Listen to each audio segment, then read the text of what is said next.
Let's get to some substantive issues right now, beyond the politics. Afghanistan, first of all, you've criticized President Obama for apologizing for the mistaken burning of the Korans in Afghanistan. But you know that President Bush did very much the same thing back in 2008 when he formally apologized when an American soldier started shooting his weapon into a Koran. I'll play a clip from Dana Perino, the White House press secretary at that time.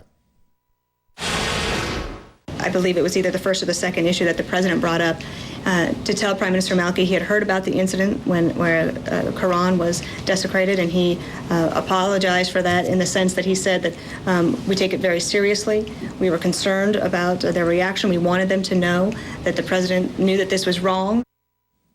I don't know if you remember, but did you criticize President Bush in 2008 for apologizing to the Iraqis?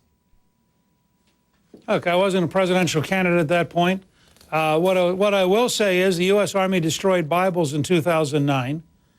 I find it reprehensible that we have this double standard.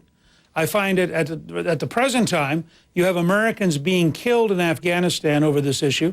I don't think the commander-in-chief apologizes when young Americans are being killed. I don't find anything acceptable about Afghan religious bigotry leading to the kind of hatred we're talking about.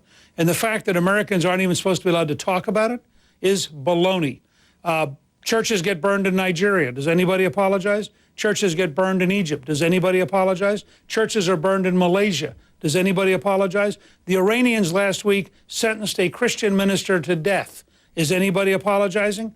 I, for one, am tired of this one-sided process by which I don't care which president you're describing. But I'm tired of American presidents thinking that they have to kowtow to whatever the Islamic frame is. Do you think Assad worries about destroying Korans in Syria right now? Do you think Gaddafi worried about destroying Korans in Libya? They were using artillery. They're bombing people. They're destroying mosques. They're doing whatever they have to do to stay in power. Do you see any riots over that? This was an excuse just like the Danish cartoons. And I think we ought to be clear about this. This is an excuse to have anti-American hatred whipped up. So I just want to be precise. I totally understand where you're coming from as far as President Obama is concerned, apologizing now. But with hindsight, was it wrong for President Bush to apologize back in 2008?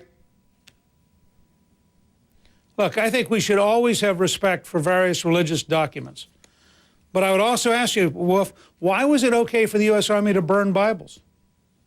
I mean, I don't understand this one-sided nature that is always apologizing for Islam while it is dissing Christianity. And it was the U.S. Army policy to burn Bibles in 2009. It wasn't the Obama administration. And I personally am, one of the reasons I'm running for president is I'm tired of the elite view in this country. You can do anything you want to Judaism and Christianity, but you have to apologize for Islam as often as necessary. And you can never stand up and just say, that's baloney.